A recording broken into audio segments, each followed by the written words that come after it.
This week's episode of the Wildcard Podcast is brought to you by... Hey, Mr. Eaton, what are you writing? I'm making notes for the next Wildcard Podcast. Wildcard Podcast? What's that all about? Ron, what is the podcast all about? Well, I'll tell you. The Wild Card Pod is a magical thing to do. A good podcast is educational and entertaining too. We talk about chicken and werewolves and Nazis, and someday we'll tell you a tale of their schatzies. The conversation never ends with three dumb friends. What's a shotsy? Shut up, kid. Sometimes the wild cards solve mankind's greatest woes. And sometimes the wild cards manage to step on people's toes. Blame it on the Virgils or what the heck led us to do 2 live shows for our decades. You take a lot of twists and bends with 3 dumb friends. I know all that, but how can I have my own podcast? Jeff? That's easy, kid. All you need's a quiet place with a microphone. It can be any place or even in somebody's home. Do it every week and post your ramblings. Do it for a year and you will be ambling. But I tell you it depends on 3 dumb friends. 3 dumb friends? You need 3 dumb friends To talk about a lot of crap. 3 dumb friends. The one of you is sure to snap. 3 dumb friends To blather on and on for an hour 10. Oh, you're gonna need 'em. You'll find freedom with 3 dumb friends.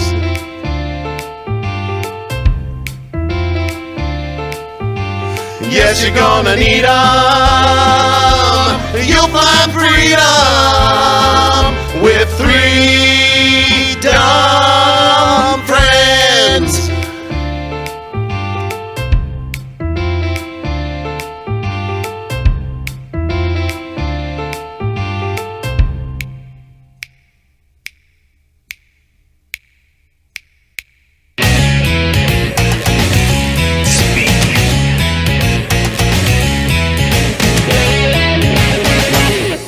Welcome to the Wildcard Podcast. I'm your host, Jared Eaton, and my co-pilots on this journey to wherever are my good friends, Jeff Curtis. Hello. And wearing a dunce cap and an I'm with stupid shirt, arrow facing straight up, the only man ever to flunk out of Schoolhouse Rock, Mr. Ron Blair. Hey, kids. Ron's the smarty of the podcast, and that's right. why we always ask Ron to tell our sweet deckheads what this podcast is all about. This podcast is about coming together Right now. for reasons of war. Wait, It's like coming together to fight. what are we Coming fighting? together in peace to fight. What are we fighting? What do you got? We'll fight it. That's what James Dean answered in, what was that movie? Rebel Without a Cause. His dad's like, what are you rebelling against? He goes, what do you got? I've never seen the movie. I saw it when I was studying film in college. And so when you're 20 years old, you think you understand a movie and you have no fucking clue what the movie is about. Yeah. Like that, anytime you watch a movie, there's like 2 years later, it'll be a different, Yeah. you'll get something different out of it How because your you've changed as a perspective's person. changed. Yeah. So yeah, I watched so many, like, these classic movies when I was in my early 20s, and I had no insight as to what they could be about, these great movies. Right. So I saw Rebel Without a Cause. I didn't understand it. Yeah. But I thought that was a cool line where he's like, what do you got? I'll rebel against whatever you got. Because kids were going that way in the late 50s. They were starting to rebel against shit, everything. Whatever you had, they would rebel against. Yeah, push back against conformity It's and the patriarchal society is And now what it is. these same kids are old geezers who are bitch about racist. millennials. Yeah. Yeah, and that's oh, shocking. I tell my students about this all the time. Like when your parents were your age, their parents hated their music, they hated their fashion, and now you're the kids and they're the parents and they hate your music and fashion. That's exactly it. So I want to know, what was it like in the 30s when the parents are like, oh, that Benny Goodman's going to send us all to hell. Ragtime. Oh, actually, that did happen, didn't it? Yeah. I was joking about it, but they really did think that swing was like the devil's music. Yeah, jazz swing, was the devil's jazz, music. Music Man. That's right. Yes. It's like the Music Man. It's advertising how it's going to corrupt the kids. I was making a joke, but it was actually true. That's the way so I tell my kids throughout that history. Things change, like music and fashion change, but our attitudes don't. Oh, our child is listening to Amadeus again. He's going straight to hell with that Wolfgang music. Well, the thing is, when you're young, you're into everything that's new, and as you get older, things are changing around you faster than you can keep up, and so you hold on. hold on to the things that you enjoy, and so you become less open to the new things that are happening around you. And then you look around, and suddenly a lot of things have changed around you, and you don't know how it did, but it did it day by day, like it always does. But as you get older, you get more set in your ways and what you're doing, and it becomes uncomfortable or more uncomfortable to keep up with the changes and stuff like that. And as an adult, we lose neuroplasticity.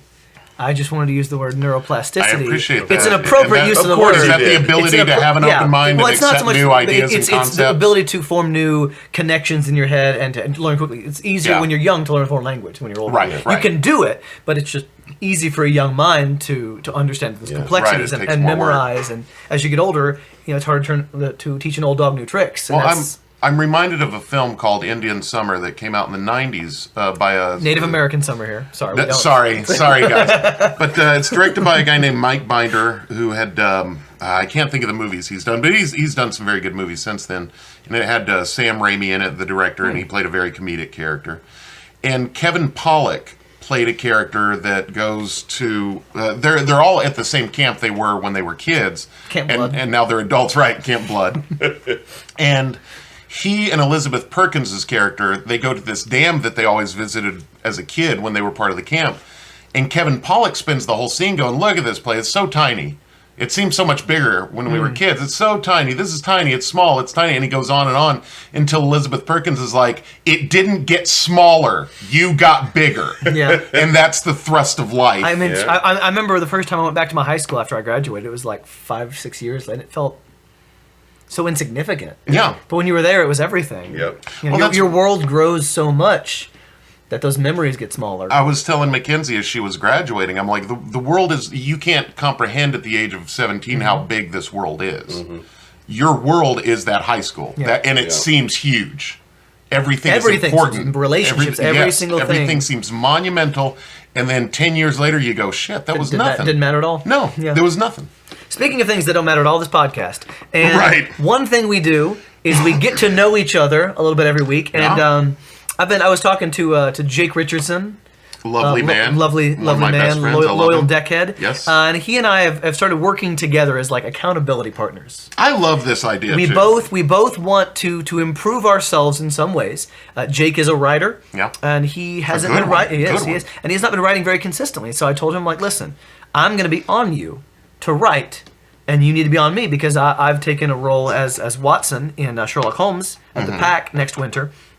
And Watson is in the military, just out of the military, and my body does not look like someone who is in the military. I'm out of shape, and so I've committed to getting back into shape. I got my gym membership and have gone back, and I'm quite sore today from it because my body hasn't done those things in a while. It's a good sore. It is a good sore. Good feeling. And so I told Jake, listen, I took a picture of myself at the gym and I'm like, time to start writing. Yep. And so I'm going back tomorrow, and he and I are going to be on each other. So kind of in that vein, what are some things about yourself maybe you'd like to improve? I don't want to be like, you're terrible people, because you guys are not terrible people. But what are some things maybe you'd like to get a little better at or work on, or some of those aspects of you that need to change a little bit? They can be superficial, they can be...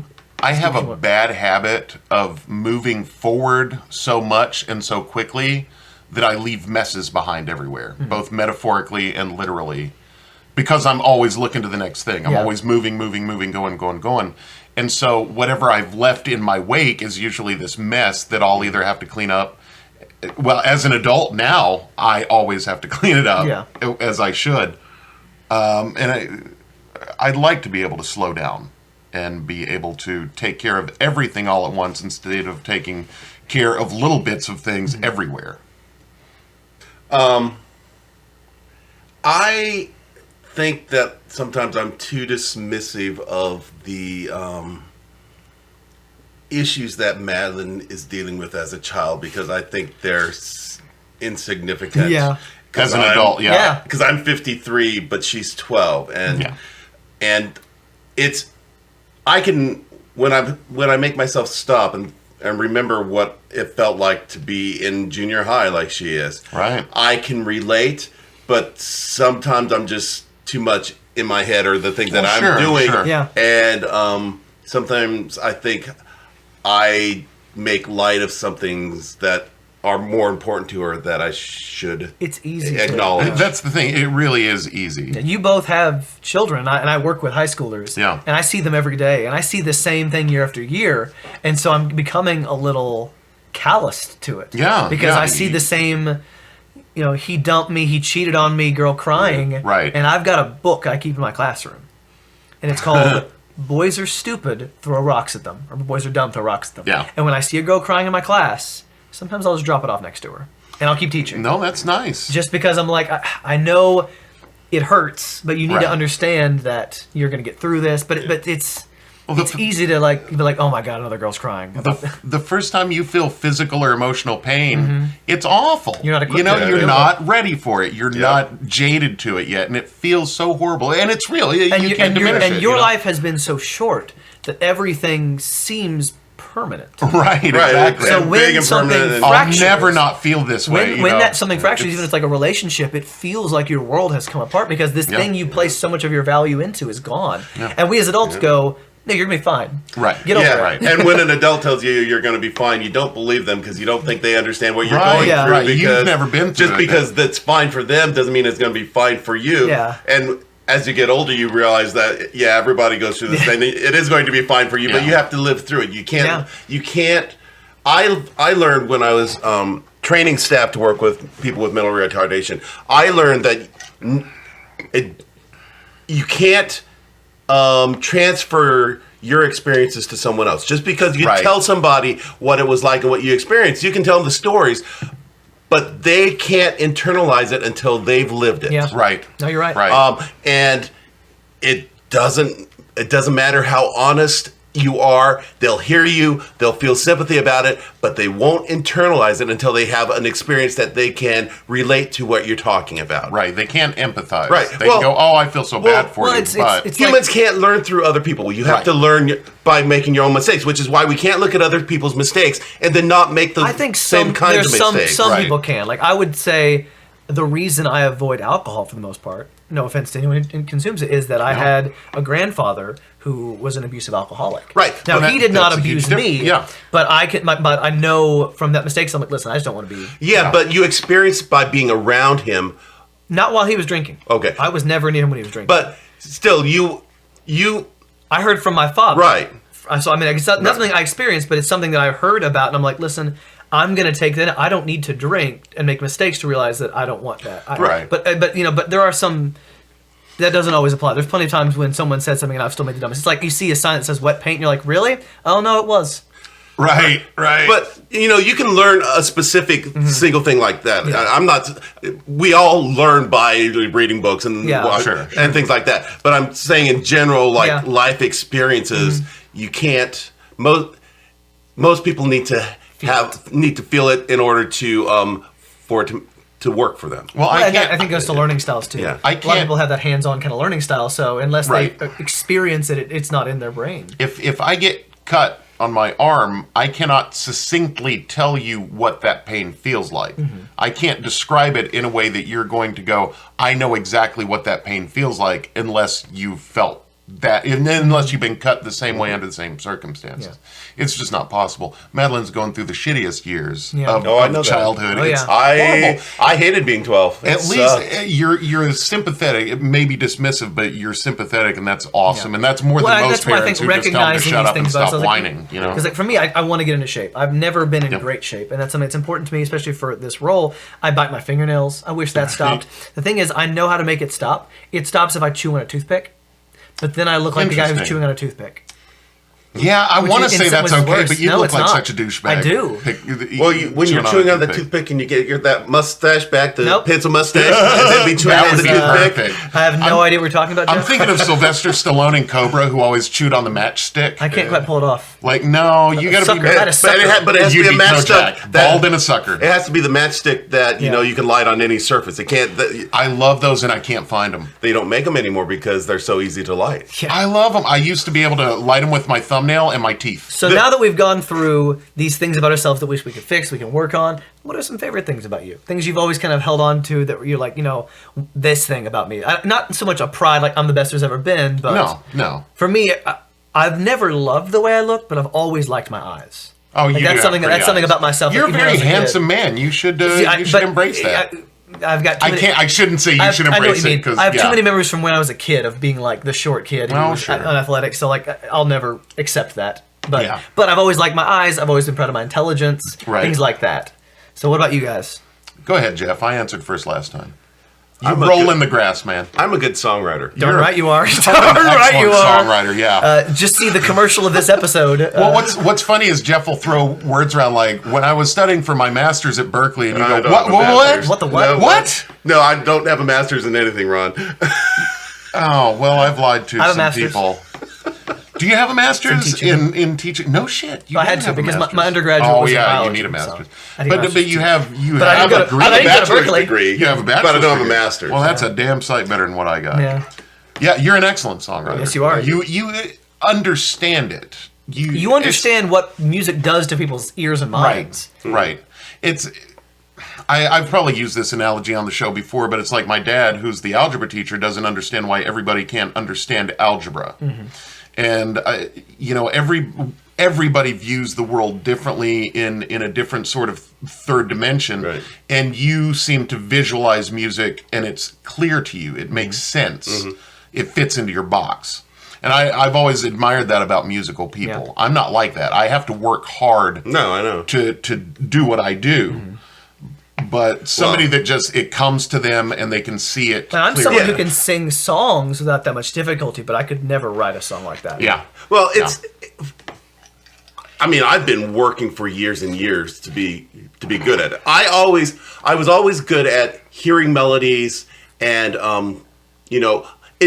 writing like the commercial that we just did. I probably came up with the music for that in 20 minutes. But that amazing. I mean, it took me longer than that to record the music right. for it, but I came up with the music for that in probably 20 minutes or less. What I'll spend hours, days, weeks, months on sometimes is writing the lyrics and crafting the lyrics. Yeah. Because what I've discovered is that language isn't as natural to me as just the music. The music just, it's there. It's your native language. Right. But language and crafting language so that it works well is something that is a craft that I have to work and struggle really hard with to do well. And I've gotten good at doing it over the years, but it's taken years and years and years of working at it. Yeah. Which is why when you I had you write the initial lyrics to the jingle that we just did. Yeah. Because I don't have time right now to spend weeks writing hell no, you a don't. lyric. No. But what was easy for me to do was to take your lyric, which wasn't rhythmically or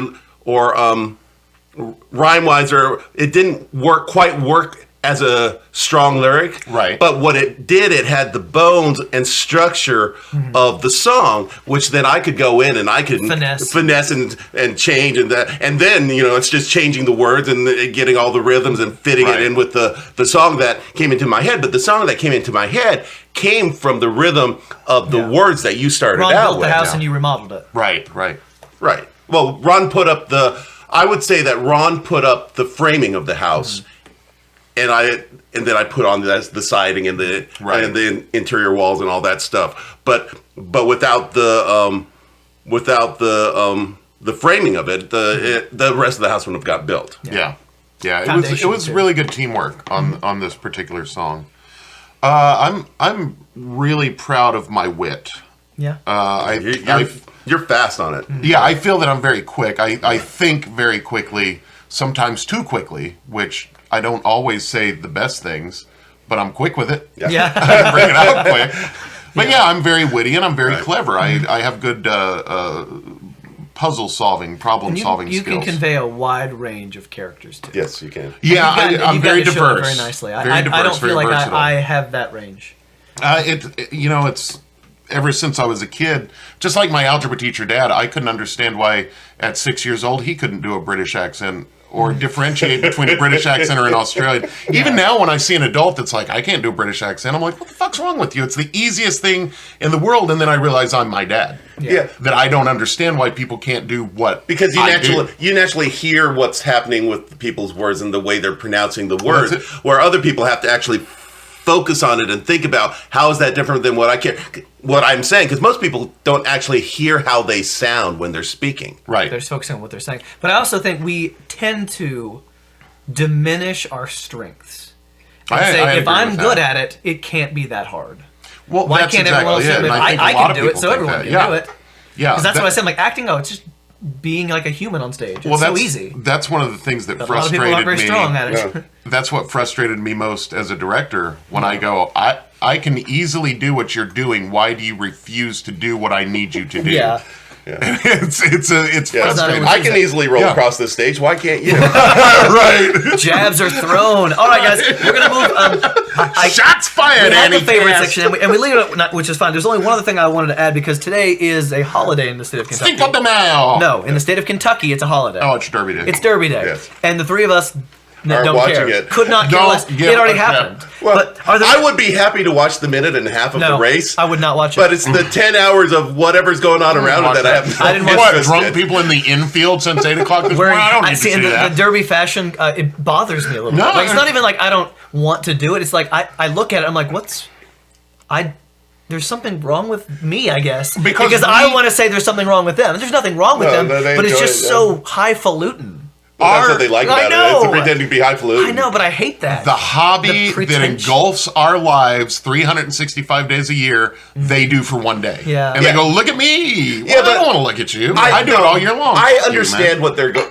It's an opportunity for people to wear those big hats that they never. So disgusting. But Oh. they wait all year to wear these big hats because there's no other place that it's appropriate in Yeah. life Right. anymore. Nor should it be. Yeah. No, but there was a time, decades ago, when women got to wear big hats, and it was Back when part of their America whole was great. style. They're gonna make it great. great again. I guess like my least favorite part of theater is dressing up. I don't want it. I don't like costumes because that makes me wear pants. I just like so the- I guess it's just. I'd just like to point out that all three of us are wearing green shirts, Yeah. and they are almost identical. And we did not arrange that. Not happen at all. Jeff and I showed up to rehearse. Well, Jeff had been there. Jeff was at the God. theater for 19 hours today. It felt like it was only 8, but he it was felt there like for a that. long time today. So the reason I brought up Derby Day is one to point out that none of us watched it or paid attention or cared. give a shit But are there in any any things way. like that for you guys, where it's like everyone makes a big deal about this and Super just Bowl. don't care? Super Bowl, I don't can, care. I can actually give a like rat's that one. ass about the Super Bowl, Yeah. See, I've always or liked or especially the Super Bowl commercials. I'm not going to watch special commercials Right, where you're trying no. to sell me shit. What?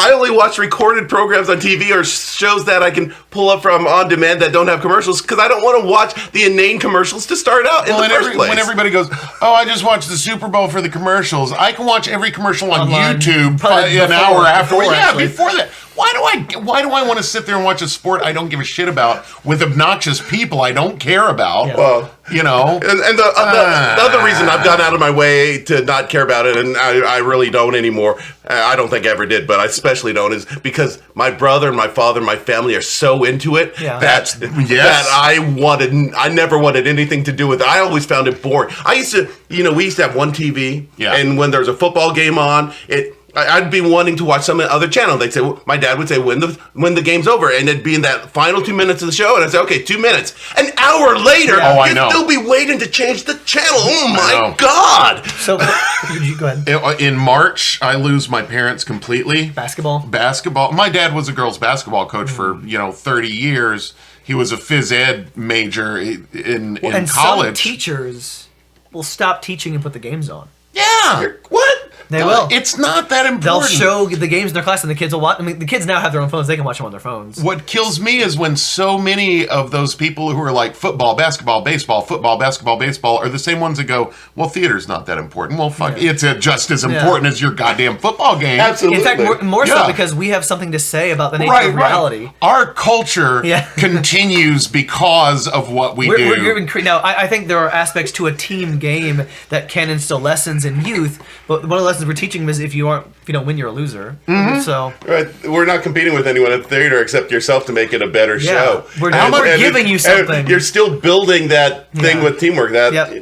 What the horrifying is that the sports-centric society, A, divides us, and B, has created a society that treats politics like the UK U of L game. Yeah, it's very us versus them. Yeah, without actually putting into thought, these are human beings, these are lives that we're affecting, and they look at it like it's... trying to understand them, like theater. Theater, you see people on stage and you try to understand them. Right, exactly. We're reaching out to people. The other thing about theater, especially when we're talking about community theater, which is one of its great things is it builds community, but it also gives people the chance to get up and perform who would never be put on any basketball team if they brought the same level of skill at playing basketball as they bring it to acting. Absolutely.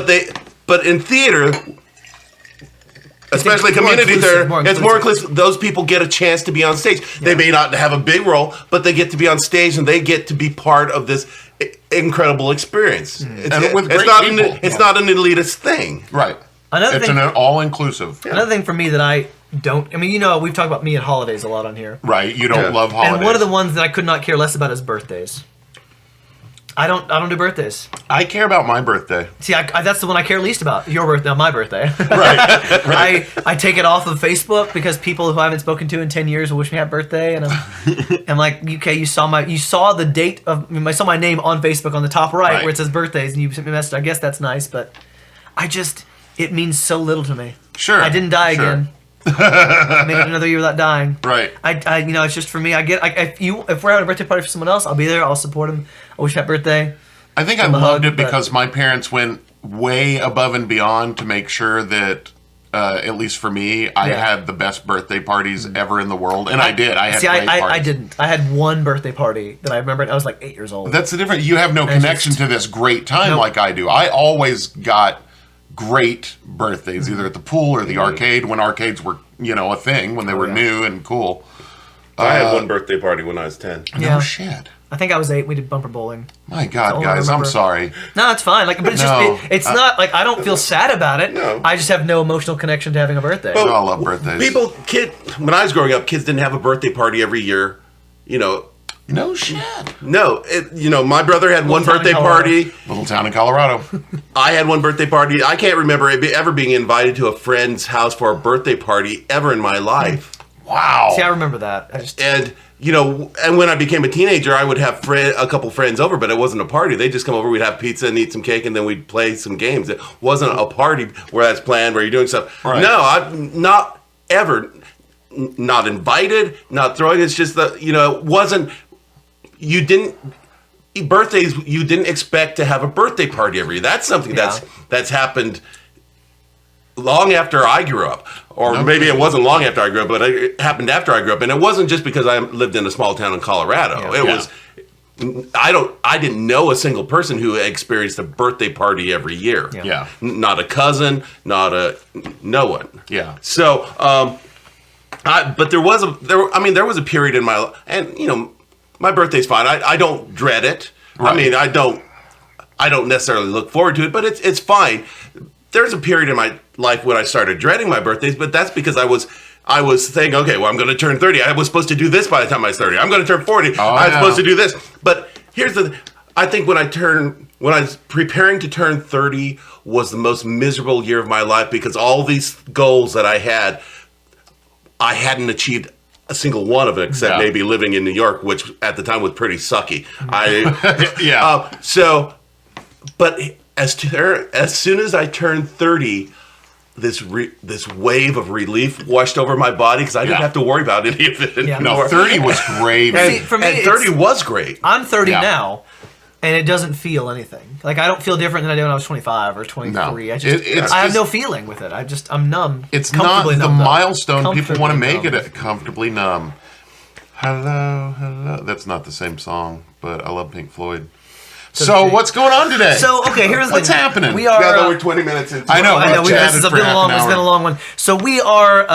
We're one of my episodes. Much to do, my friend. And this is the episode that we've done where the other people have known for a week what this was going to be. Oh, yes. You two both have known and been preparing all week for this episode because if we look back to episode 3 of the Wildcard Podcast, Ron's first episode was the Wildcards Face the Ultimate Challenge. Yes. Where Ron created trivia for Jeff and I to compete in.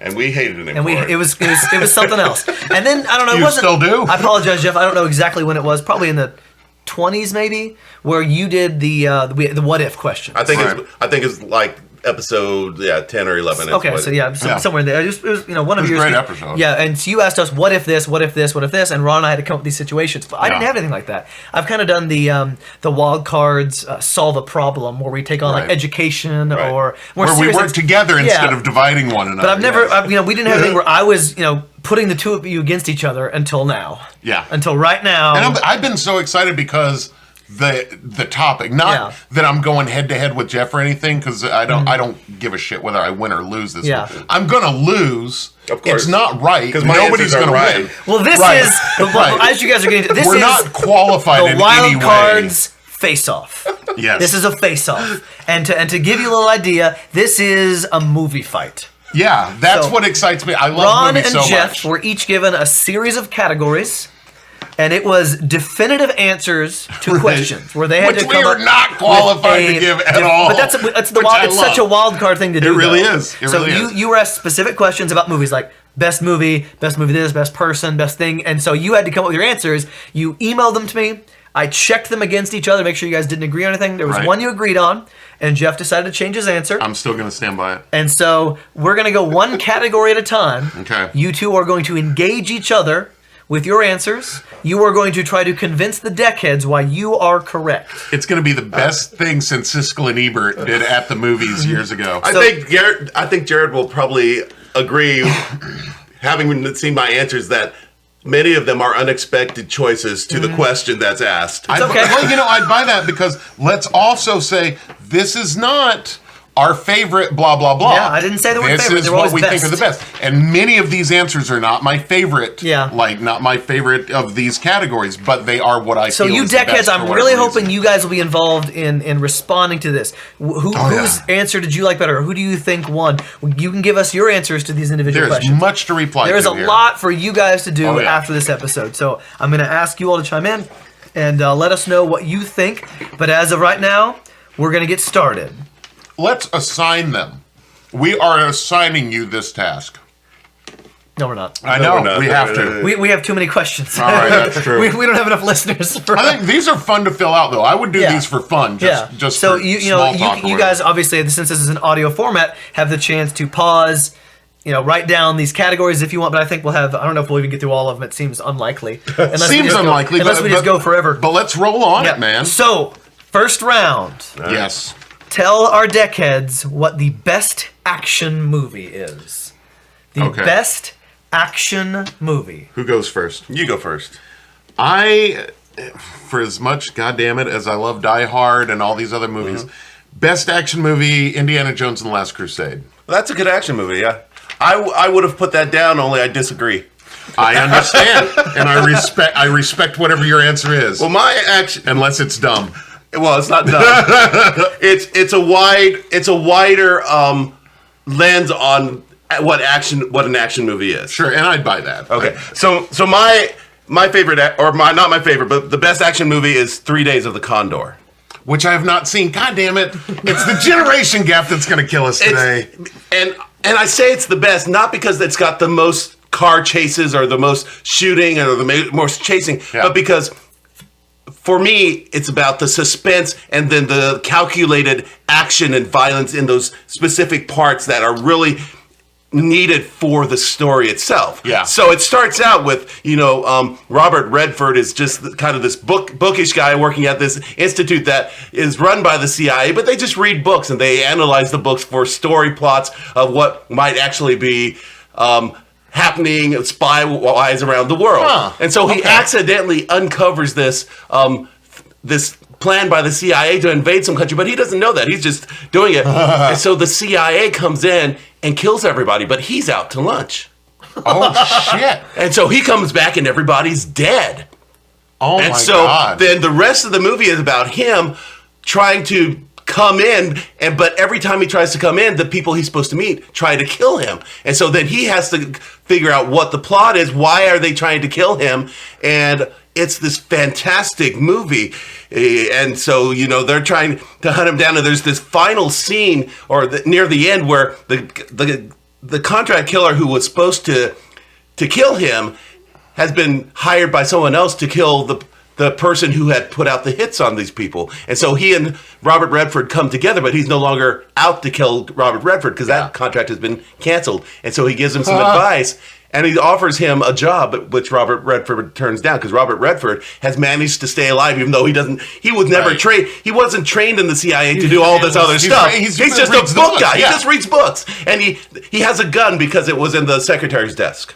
All right, Ron, I need Yeah. you to put your fists up because Yeah, Jeff I'm brought it, really- and you picked an answer, so you need to be a little more. As you know, I know. I was just being polite and letting Jeff get his thing out. Jeff immediately told you were wrong. All due respect. No, that sounds like a fun movie. It sounds like a great movie. You want to watch it, don't you? I do. I would like to see it. And, The Marathon Man is available on Hulu now, and I'd like to see that one again. But Indiana Jones and the Last Crusade, man, it starts with a train. Yes, a train chase Yeah. that's colorful and exciting and fun and adventurous. And then it goes straight from that. So once you catch your breath with that, it goes into Indiana Jones on a boat. I know. That explodes. But it's more cartoonish. Well, that shouldn't diminish a great action movie. Did I say it was diminished? Did I say it wasn't a great think you action indicated movie? that. No, I I think you indicated that it wasn't the best. That's not saying it it's is not the great. best. It is the best. It's the best one. All right, so my answer was The Equalizer. No, You you're guys wrong. seen either of it? I never saw that one. It's Denzel from the Washington? 80s, though, isn't it? Well, there's a remake with Oh, no, Denzel Washington. Okay. No. Did you see that one? No. Remake with Denzel Washington? Okay. All right, next category. I'm not going to argue mine because I can't win, but I just Fair thought I enough. would share. Nobody wins. The Equalizer is my favorite one. So, the next category. Let's go in a different direction. Okay. Best animated movie. Well, So it could be like Disney, it could be Pixar, it could be anything in there. What did you say for best animated movie? Jeff, you're going to go first this time. Did I go first? Oh, no, he went he went first. first yeah, I went first. Well, hands down, it's Wall-E. Which I have not seen that one either.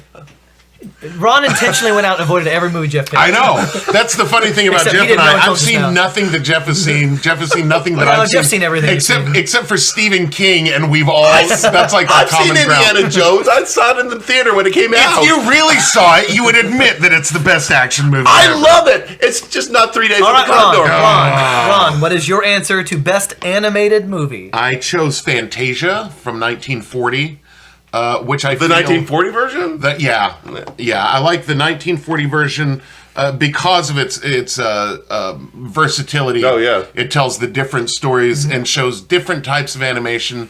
Plus, that's where I was introduced to classical music as a child, and that's where I learned to open my mind to entertainments like that. The animation isn't the greatest, but the stories that it tells there, I would say, affected me more than any animated film I've seen since then. I don't know whether it's since I was a kid or not, but the Night on Bald Mountain segment had an absolute impact on me as a child.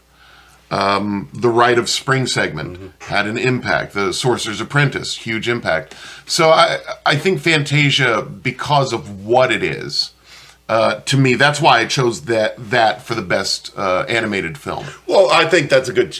I think that's a great choice. And one thing I'll say, especially before like Pixar came around and we had all the CGI, Yeah. because animated movies now are done by computer, which is different than people drawing out every single frame that all the older animations were. And you, those are classic. And there's nothing to diminish any movie that can do an hour and a half of human hand-drawn drawings and be seamless. I'm telling you. Any of those are amazing. Yeah, WALL-E's just better. No, tell us why Wally's I can't better. argue that. Tell us why Wally's better.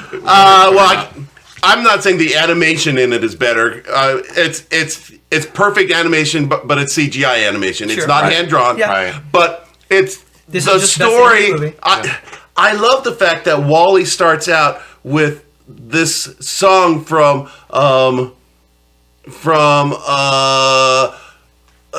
it's. Continue. I'll it's from the movie, this Barbra Streisand movie, Hello Dolly. So it starts out with the song. It's not the Hello Dolly. Put on your Sunday clothes. Yeah, and so WALL-E is playing this over and over again in this tape player in his chest as he's going around cleaning up the world that humans have left cluttered with garbage. Yeah. And then WALL-E ends up being taken into space and coming on board this ship where the humans have been living for like 300 years waiting for the robots to clean up the earth. But the humans have become fat and they don't know the world. They're living in this virtual world and everything is in these virtual glasses that they're going around with. Yeah. And it's through WALL-E trying to save them inadvertently because he's trying to save this other robot that had come exploring Earth to see how it had been, whether it was clean yet. Through his love for this other robot, he saves mankind and brings them back to Earth. It sounds magnificent.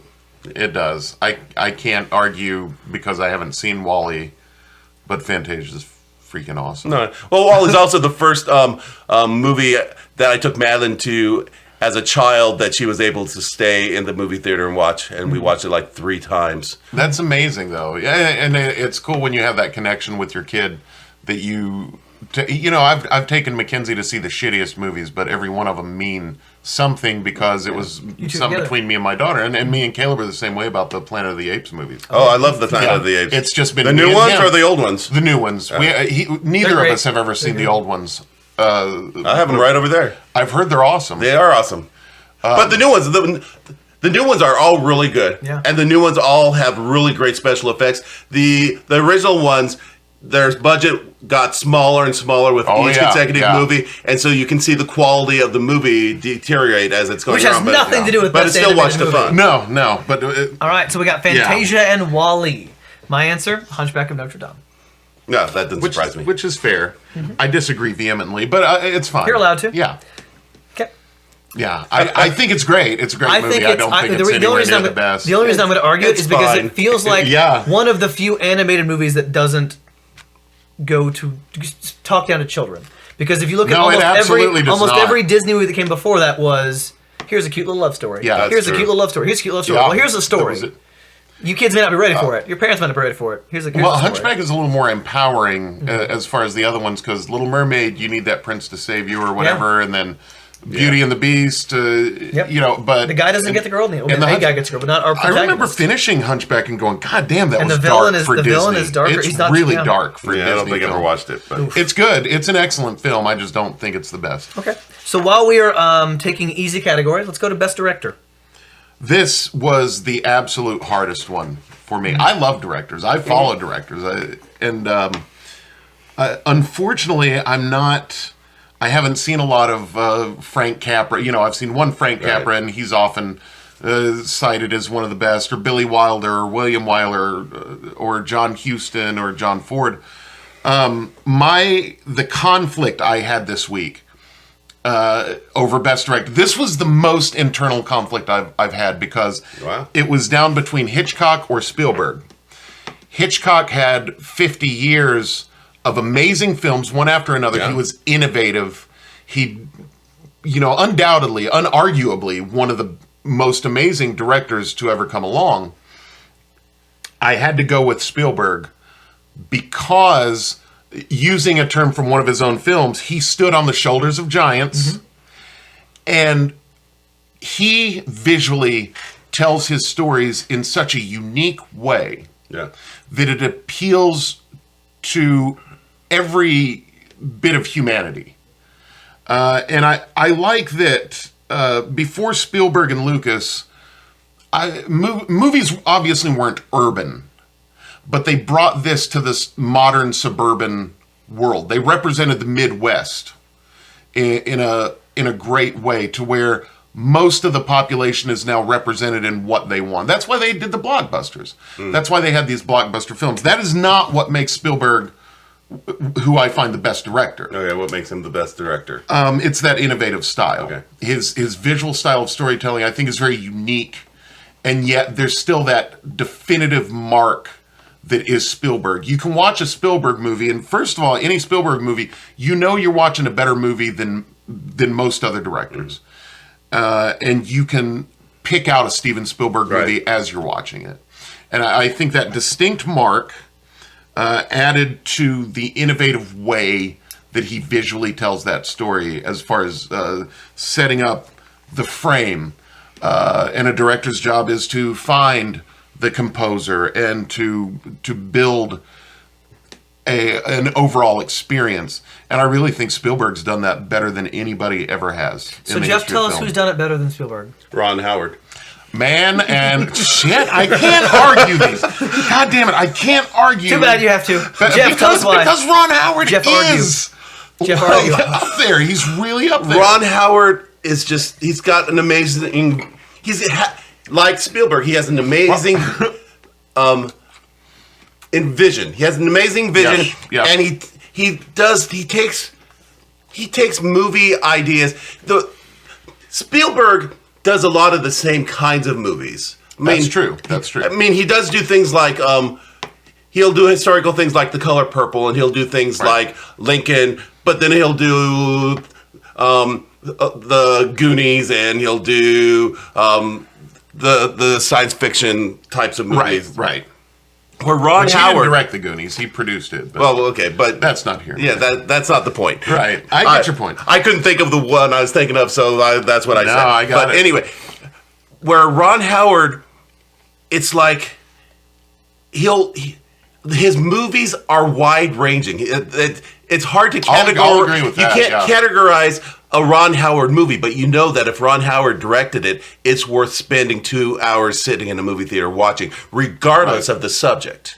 I'll agree with that. I will go and see any movie that Ron Howard has made, because I have never been disappointed in a single movie that he's made, and I usually love the movies that he makes. No, I agree with that, and I think, but the thing is, I don't think he's the best. I think I'd put him up there with Robert Zemeckis, which is enormous praise. Robert Zemeckis is just slightly under Spielberg, and I feel that Ron Howard, Spielberg touches me in a way that Ron Howard doesn't.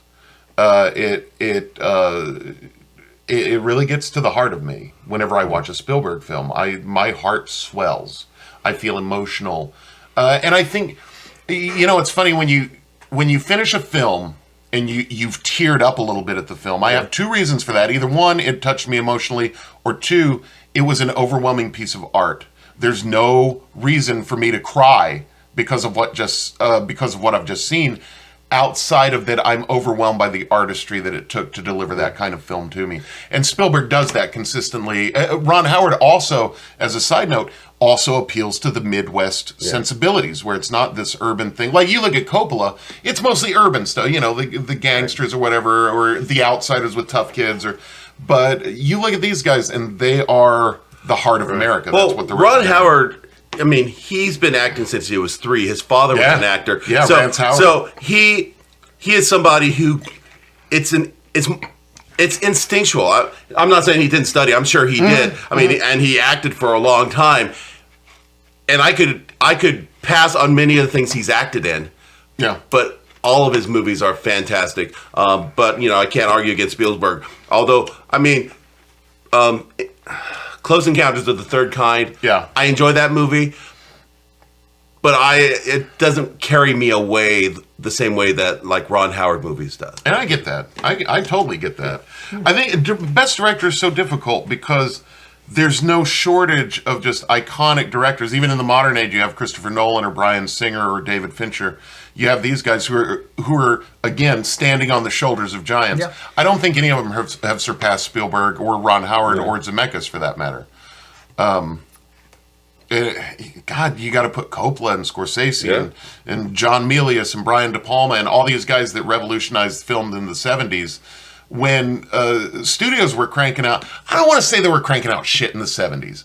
It wasn't all garbage. There were some good films being made.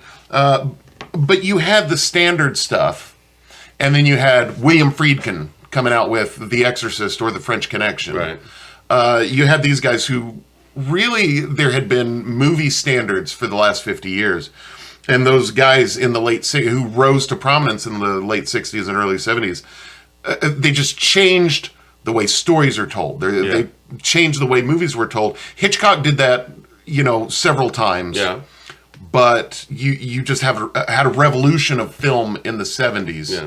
And I'll get to more on Hitchcock later. No, Hitchcock is one of my favorite directors too. Yeah, he's brilliant. And you can't diminish him. No. There's no way. He's the giant that they stood on the shoulders of. Him and Truffaut and those guys, Val Lewton. I want to bring up Kubrick because no one's mentioned Kubrick as well. Really? Well, you know what? It's his personality that's a turnoff. His movies are great. His movies are brilliant. But God, he's harsh. Yeah, but his movies aren't accessible to everybody. That is true.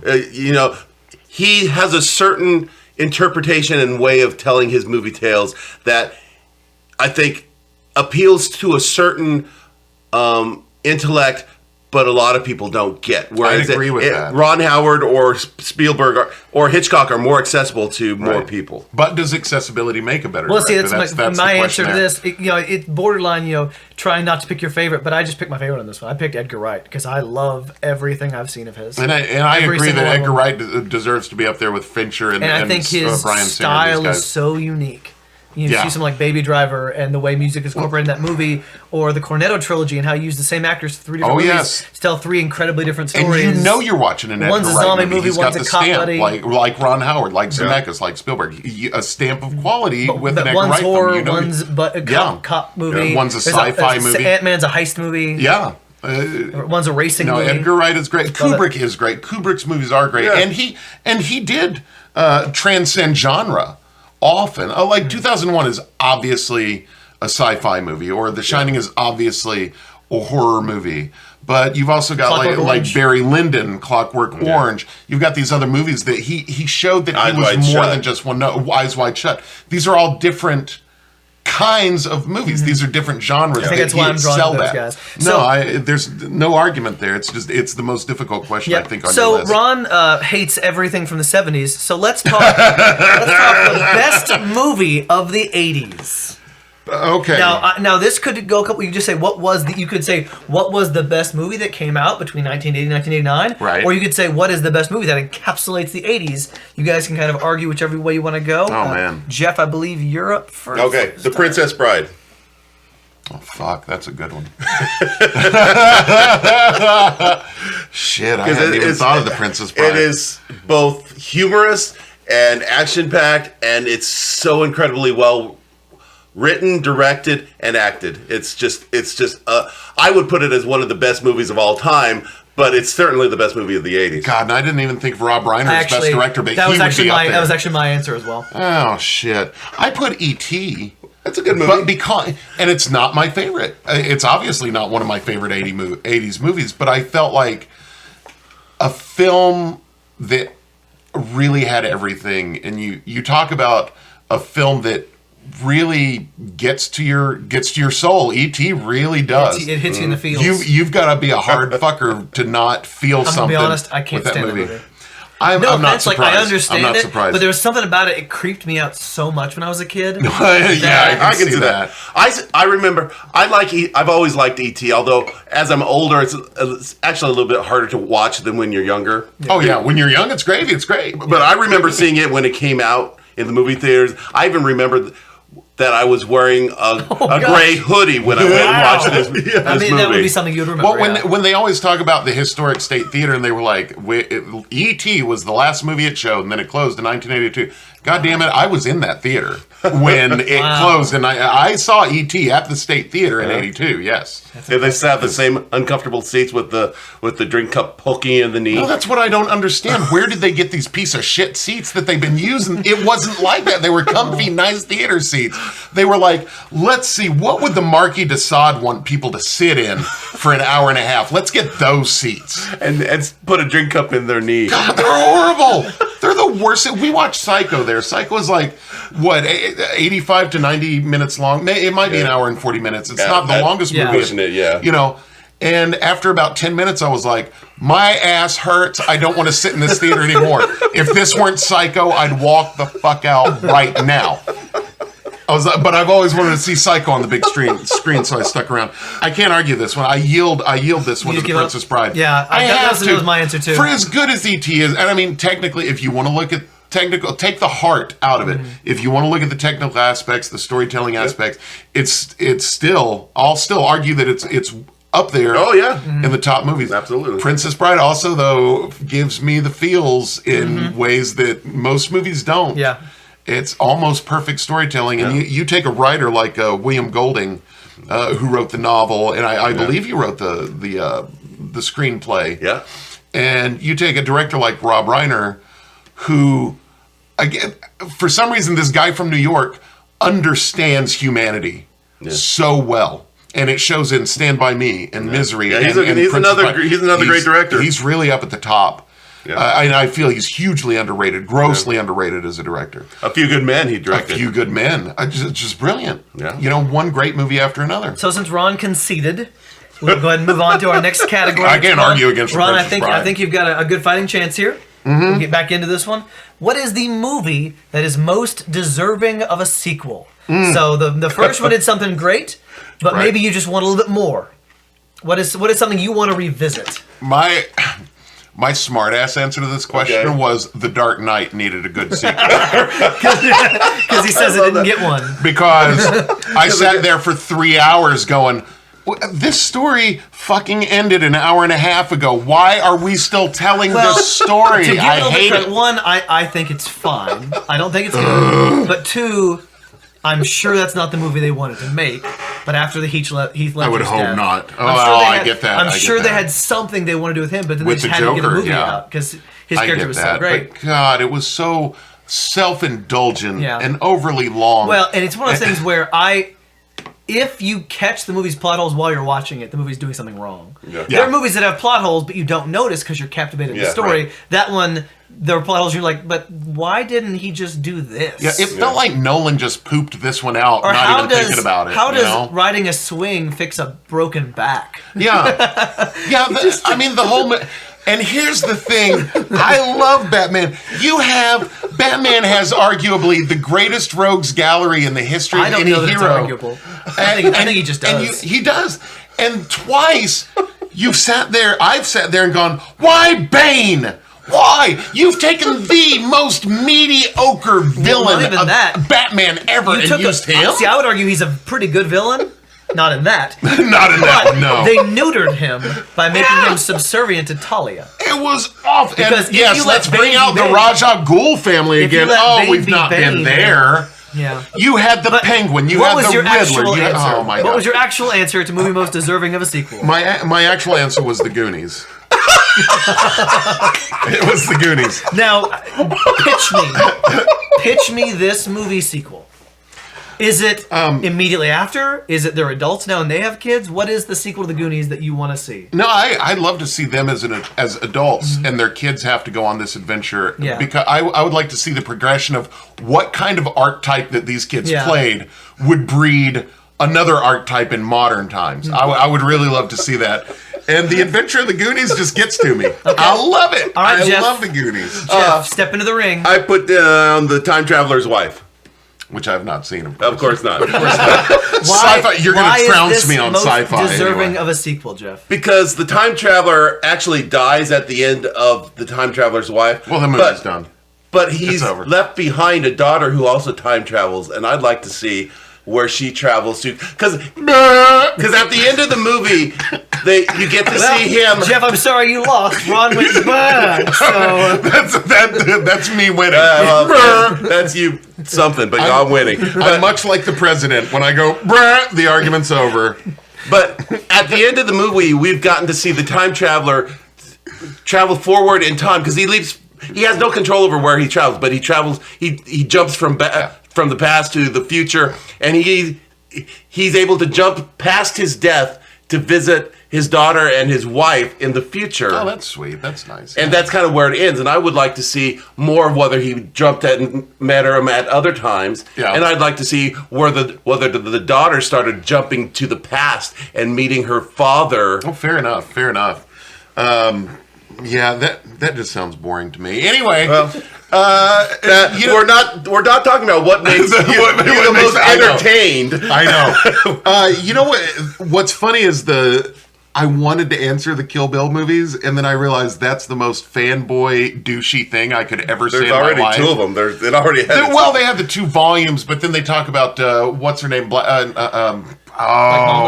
No, because that's Uma Thurman's character. It was the one she had the knife fight with, and I can't think of that. And her daughter wanting to get revenge on the bride and all that. But then I go, I don't give a shit about that movie. I don't want to see that. I watched the Kill Bill movies, the volume 1 and 2, and I watched them once, and I didn't really give a shit about them. No kidding. I love them. I love the artistry behind it. We didn't even mention Tarantino's the director. Yeah, he doesn't deserve it. you know me and Oh, he's up there.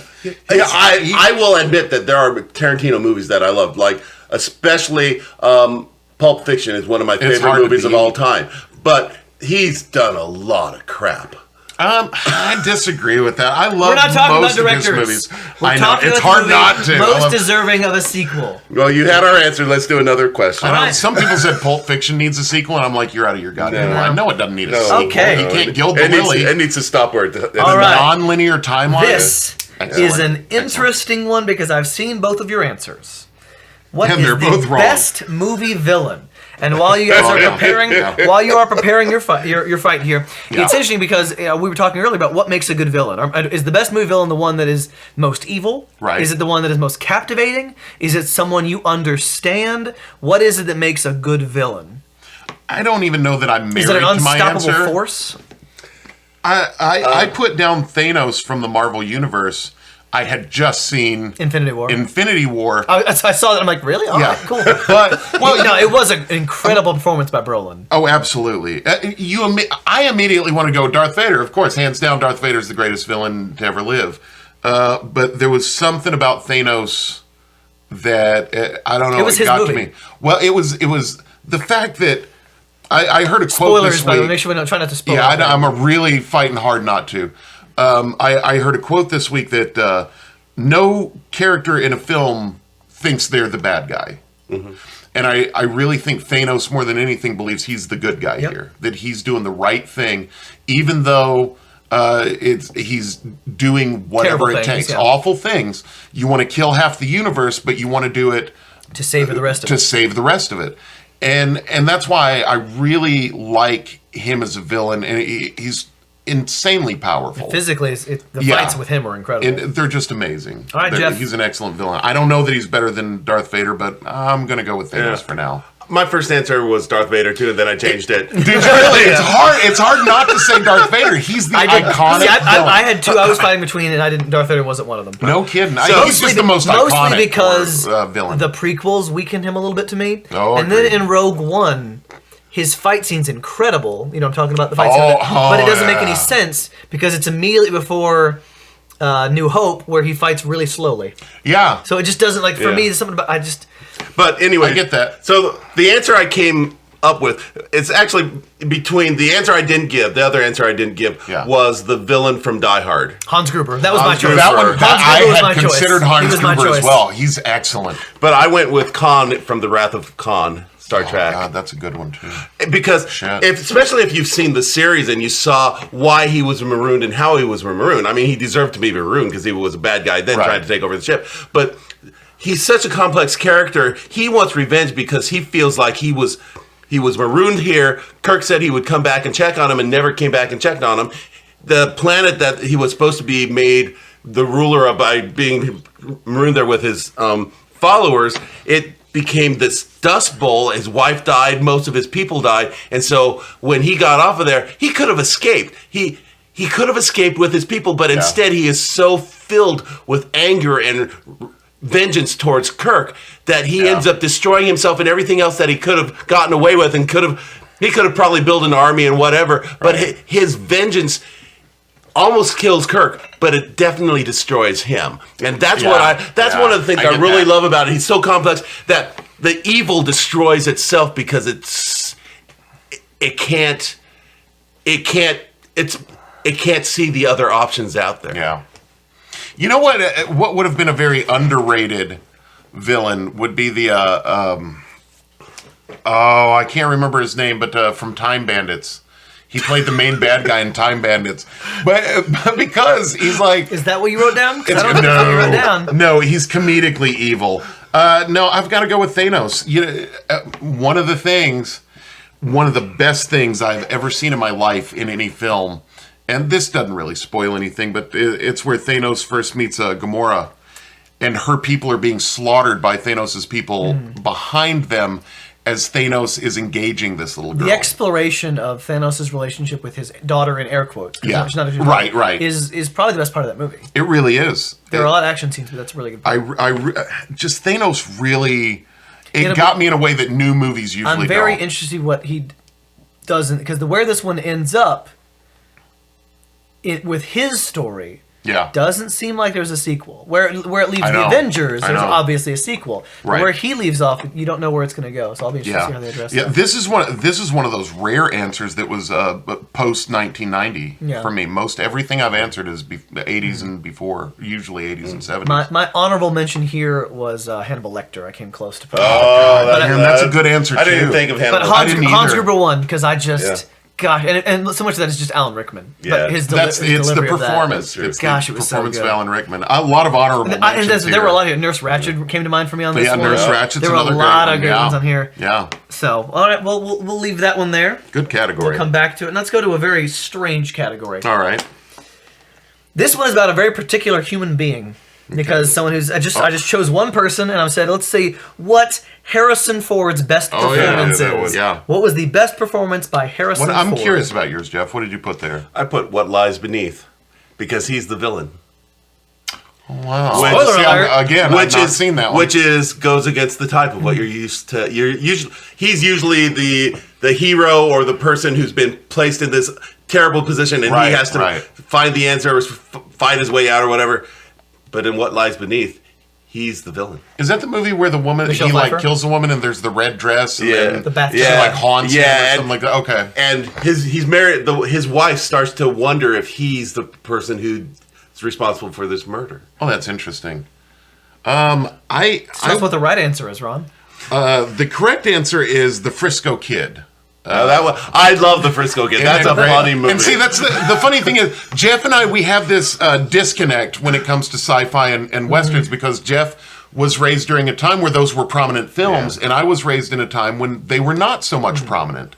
War films and westerns, and yet The Frisco Kid, it's yet another one that I just caught on TV. I saw the opening credits, Harrison Ford, Gene Wilder, and I went, oh, well, shit, I gotta watch it. But the thing that happened is that the westerns and war movies and military movies, they were pushed out by science fiction. Star Wars, when it came in, absolutely, space westerns.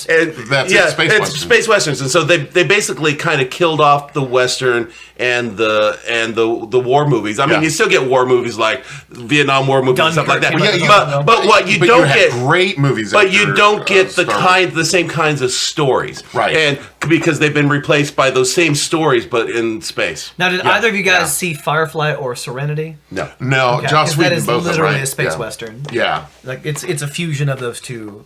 I've got to argue The Frisco Kid. I really do, because he was young, and he was playing that. But he wasn't working very hard in that movie, because what he was playing was an easy Harrison Ford character. Oh, he was on a horse. Yeah, that's very difficult. It's on a horse for the most of the movie. His taint was aching every day, and that's not acting. Have you ever had a saddle sore? I have not. They are some of the most unpleasant. See, they're the most unpleasant experience of I had a life. scab right across it. Just my God. I love that Harrison Ford is playing a bad guy in the Frisco Kid. Yeah, but he's not a bad But he's guy. not a bad guy because he's the rogue, or that's it. He's Han Solo. He's Han Solo. He's really Han Solo. Only he's in the West End. I love the moments where he's like, he wants to do this one thing. Gene Wilder is going to get himself killed, and Harrison Ford's like, God damn it. I could ride on and be happy for the rest of my life. Right. But there's something inside him that won't let this poor rabbi in the Chewbacca Wild told him West. To go back. That's exactly it. Yeah. Chewbacca was like, but that's my point. He's playing the same character he plays in a lot of movies in that movie. Okay, I love them that's all, true. but that's not a stretch for him. I can't argue So this here's I'm having a hard time I actually arguing did pick a Han Solo movie as my favorite Harrison Ford performance. Was it Empire? It was The Force Awakens. Because he had to a lot play of people didn't like that. I know, a lot of people didn't. A lot of people didn't like like it, but I love it because he's the wizened old guy. Instead I of being agree. the young hero, he's the Yeah. one who's teaching. You almost never see him in a movie where he's not, like you said, where he's not the rogue. Yeah. But in this one, like he's still Han Solo, but he's lost a step, and there's Yeah. a more emotional character, which is why I didn't love The Force Awakens. In fact, I really don't care for the movie at all, but I liked him in it. Kind of like I didn't really care for The Last Jedi, but I really liked Mark Hamill in it. I love that through Star Wars through Return of the Jedi, I don't care for Han Solo.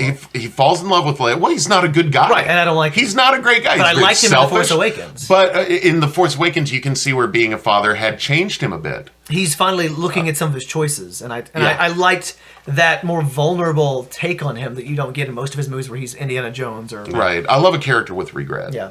Yeah, Indiana Jones almost made this one too. No, that's a great performance. He did such. I love phenomenal Harrison job. Ford and I love his movies. But I chose mine because it was he had to do something different. Right, it was a bad guy. I chose Frisco Kid because it's kind of a curveball answer. It is a curveball answer. Yeah. It's a fun movie, but it is a curveball answer. It's a lot of fun. Speaking and of curveballs, let's Yeah. go away from best movie to best movie theme song. It can be an iconic take. It can be, however you want to argue the best theme song from a movie.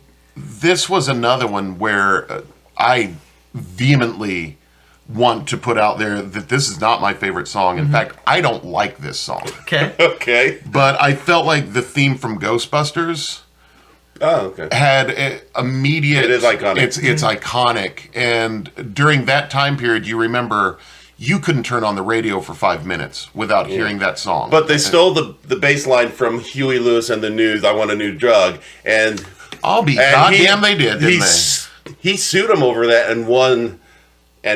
I didn't realize that till just now, hearing them both kind of in my head. Same bass line. We didn't, but it's hard to argue though that Ghostbusters, as far as best. Well, best I love the song song. But I once you steal someone else's work, that crosses you out with contention. I guess I'm disqualified on this one. I really think because Ghostbusters, that song, for what it did for that movie. Because I didn't argue best original song in a movie. Well, that's true. Yeah, But That's the original, yeah. it's not often that you see a theme song from a movie that assists in the marketing of that movie the way the No, that's true. Ghostbusters theme song So, did. Jeff, what is the answer? The answer is the theme song from The Great Escape. Oh, yes, that's a good one, man. How's that one go? Da, da, da, da, da. No, that's not it. It's Dun dun dun dun dun dun dun dun. I don't know why I went that way. It's Elmer Bernstein. Oh, that's the Chips theme. No. You were doing the Chips theme, which is I the was- worst theme song. No, I it's not agree. the worst, It's pretty bad. but it is oh bad. my- Wah, wah, wah, wah. No, now you're doing Hogan's Heroes. Da, da, da, da, da, da, da, da, I da, see da. nothing. I hear My nothing. God. Yeah, that's it. I love this. I've loved this. That is good, isn't it? I bought this on 8-track when I had 8 Oh tracks. my God, that is good. I could listen to this over and over forever. I like the Magnificent Seven better. I gotta say, It's the same I composer do though, like- Elmer Yeah. Bernstein. Oh, Elmer Bernstein's so good. I love him. Actually, did the score for Ghostbusters. Oddly, funny he? enough, he did. He did just the score. Yeah, he didn't do the theme song, but yeah. But I love. I love him Yeah. in that. He did Stripes. Yeah. He did Patton, didn't he? Yes. Yeah. He did. But the Magnificent Seven is a fantastic theme song. I love that one too. Yeah. But The Great Escape is better. Well, it's Slightly. I think it's better, but it's. Oh, it's good. Bum, bum, bum, bum, bum. It's good. Now, the I thing is, thought that wasn't Ennio my answer. Morricone at first, but Ennio Morricone is bad. Bridge over the River Kwai? That's a good He's one. bad. Did he do the? Did Ennio Morricone do that one? Could be wrong. No, Ennio did The Good, the Bad, and the Ugly, which was that was the first one I chose, and then I remembered The Great Escape. Wait, he did all Sergio Leone movies. Yeah, I don't know if he did all of them, but he did a lot of them. He did a lot of spaghetti westerns back then. God, that's a good choice.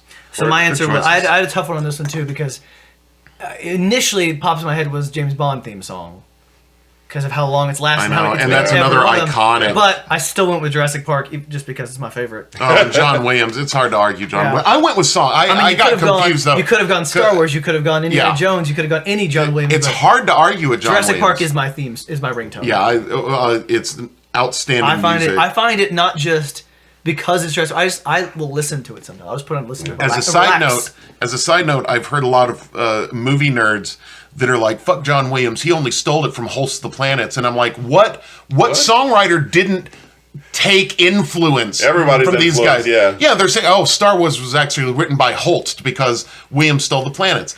Williams loved Holst, but did he steal the Star Wars theme from planets? The people who say that can't write squat. That's exactly it. All right, we have time for one more question, Jim. Oh, is that it? Oh, That's my it. gosh. God, there's so many good questions All right, here. well, I mean, it seems... Oh, gosh.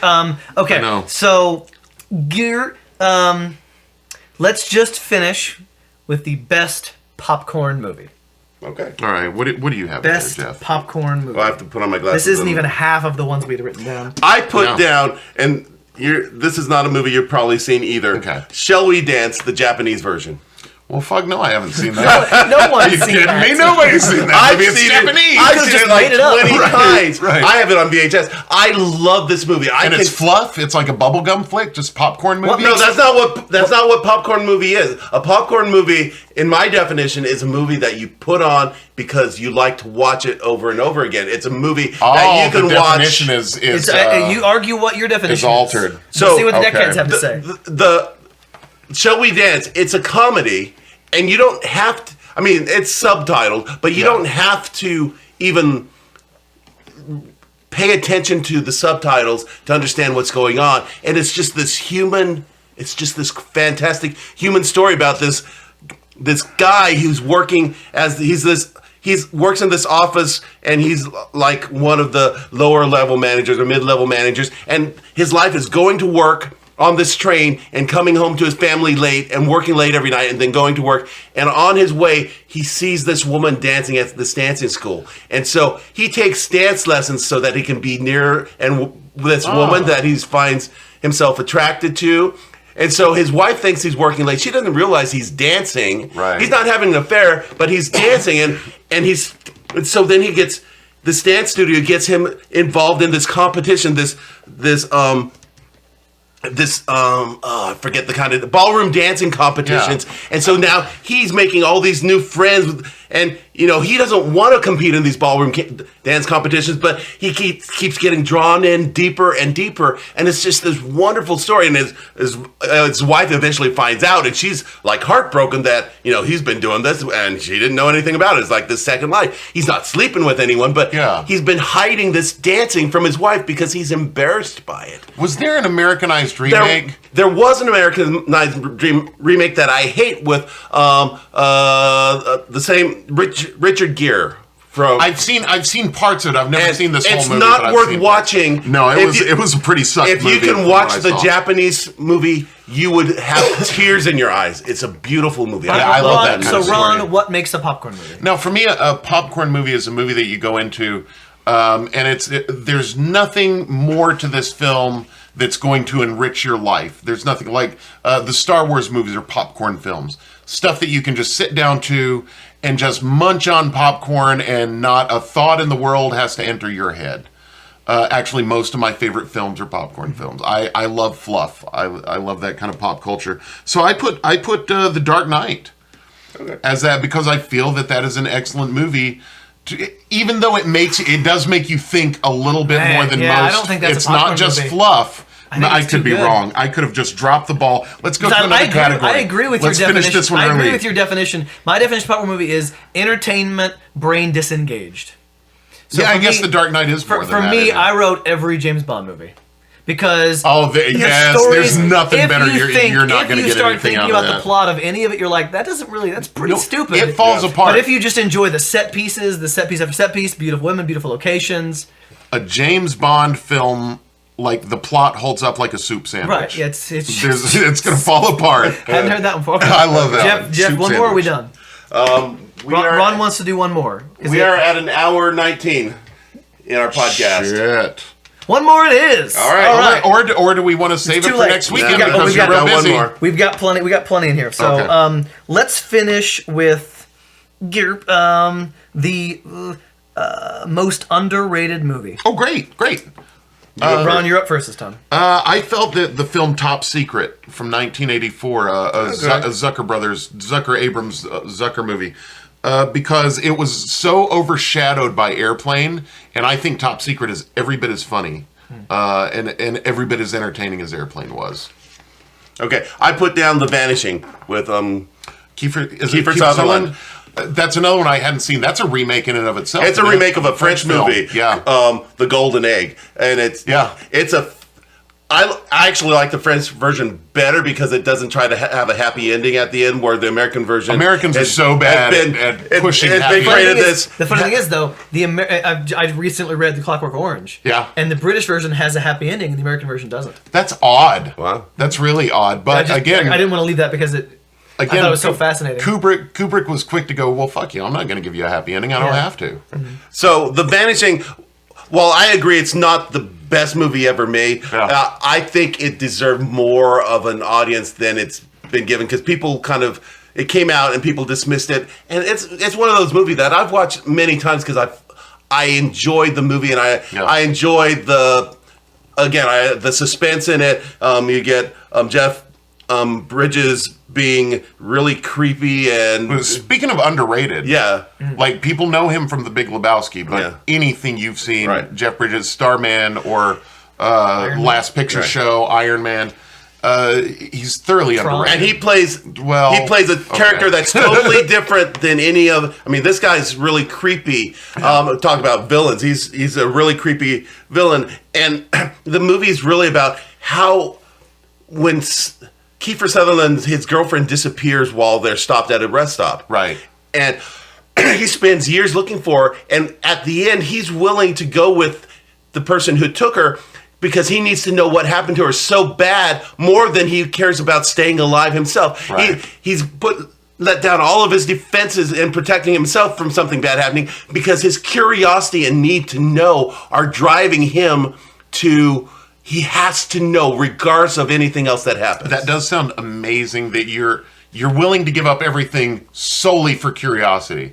It may have been important. Her life was important, obviously, but because you have to know. Well, and he tells his current girlfriend, who's tired of him, doing this, that if he had to choose, and they're both alive, he would choose her over the girlfriend who disappeared. But if he had to choose between his girlfriend that disappeared being dead and him knowing what happened to her, or her being alive and him never being able to find out, he'd choose for her to be dead because he can't stand not knowing what happened.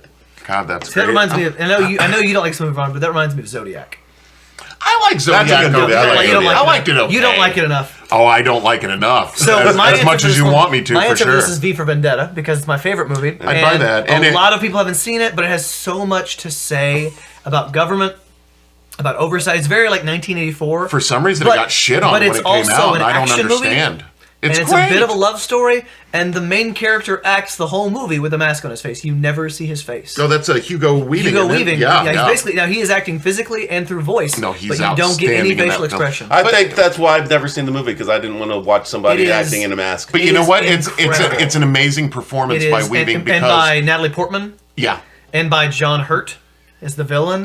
that mask does not prevent him from building a character Nope. and being a character that connects with you as an audience It is- member, and it that's is what an I love about incredible it. It's a movie. brilliant And performance again, by Weaving. it's based off of a graphic novel that's more anarchical than, Right, the right. direction the movie took. The movie took more of a freedom direction and less of an anarchy direction.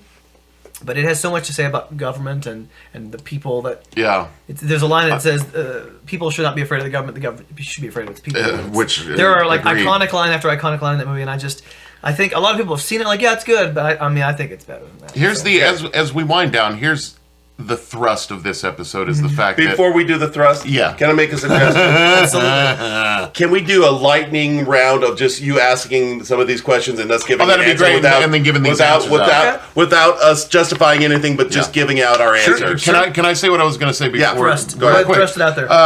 The thing is about this.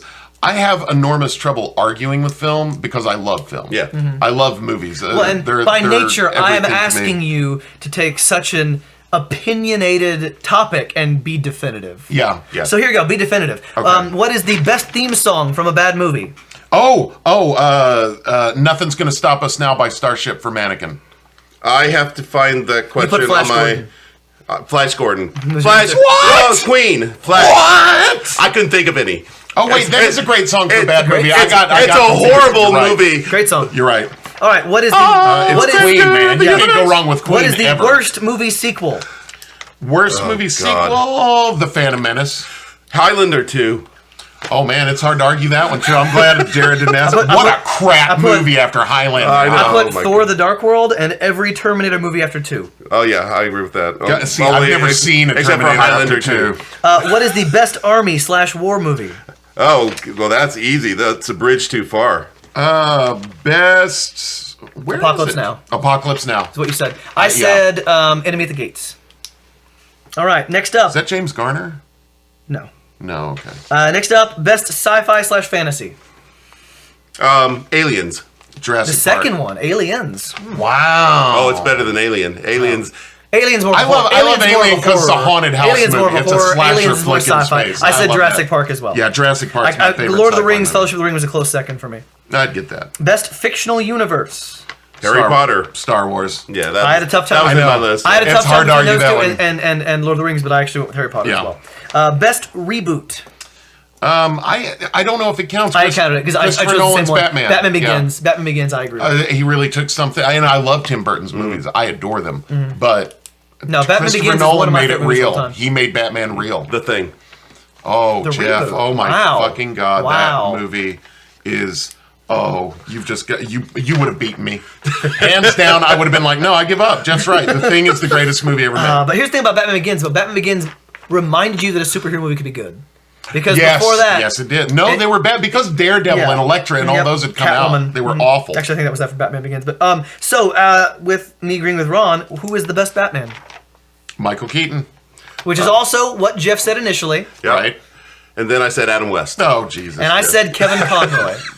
And basically, I don't care. But I know. Kevin I'm Conroy. gonna stand. I'll stand by Michael Keaton no matter what. Though he's one of my favorite. Because he was the best. He was the best. He was the best Bruce Wayne. He was the best Batman. Kevin Conroy, best of both worlds. And Kevin Conroy's best voice for Batman. Best Batman movie is Mask of the Phantasm. All right. Best horror movie. I went with Psycho because Hitchcock. There was the thing about Spielberg versus Hitchcock. Hitchcock directed the perfect film that you cannot improve on. You can't improve on Psycho. So if I count that as the most perfect film, you've got to say it's the best horror film because it is a horror film. I went with Rosemary's Baby. You know, too slow for me. That's what I like about it. It's suspense. Yeah, it's a slow burn. It's not scary in that it's not jump scares. It's the suspense. It's the suspense that I love in movies. Have you seen Babadook? I have not. Babadook? You've talked about it, but I haven't seen it. You know, the interesting thing about Rosemary's Baby, William Castle produced it. The king of movie gimmicks and crazy, wacky House on Haunted Hill and 13 Ghosts and The Tingler and, all these movies. Yeah. The Tingler? The Tingler. And then he produces this iconic Rosemary's Baby, which moves slowly and is more about paranoia and Satanism and all that, and is not a William Castle-like film. But he was responsible for buying that from Ira Levin and creating that. Halloween for me with Silence of the Lambs is a close second. Okay. Those are both good excellent. choices. Best documentary. I went with Dogtown and Z-Boys by Stacy Peralta. I had to go. The only one I could think of that is from television, The Civil War. Ken Burns. I've heard that's good. That's fantastic. I'm not really. I mean, I had nothing for best documentary. So I love documentaries. I love some documentaries. Yeah. I'm not a Does junkie. Planet of Earth them. count? Is that? Are you talking about the planet Discovery, or the Discovery Channel, Planet Earth? No. All right, moving on. Best Western. I went with Star Wars. The Outlaw Josie Wales. That's a good answer, but I'm still sticking with Star Star Wars. Wars is Tombstone. Star Wars is a Western. Tombstone, no. It was fine Love it. film. Is that it? Is that all of our Western. answers? It's all the ones I wrote down. Do you have something? Wow. When that went, I mean, No, I had that was more questions. I everything. had more questions I could have asked, but that was. All right, well, Well, everything. We've run out of time we have anyway. argued. We've movies. gone way over time well, than usual, but my God, I opening- love movies so My much. opening favorites question was like 10 minutes too long, so that was my No, fault on that's that. okay. This has So- been an outstanding episode. This I love is something I episode. really want to hear from you guys, Deckheads. If you have a hard time fitting this all into a Facebook post or a YouTube Yeah. channel post, don't be afraid to let us know what you think about any of these categories. You can do it over time. We'd love to hear Yeah, back from you. email us. We want to give a special shout out to Donovan Hawk. No, what's his last name? Donovan Judge. Judge. Judge, yes, sorry. Donovan Judge. Donovan Hawk's a video game character from Mass Effect. Donovan Judge, who sent us a giant pack of cards. Oh man, we love The Donovan. largest- Donovan listens. He's so become a Donovan, regular you listener are as well. officially a deck of cards. He is a deck of You are a cards. deck of That is cards. his card. Yeah, the that's whole what you are. deck. The whole damn thing. Yeah, you're the whole deck. So if you would like Donovan would like to be an official deckhead, get in touch with us. And until next time, stay wild. Scene 3, Act 4. Stay wild. And bite the edge with 3 dumb friends. Yeah.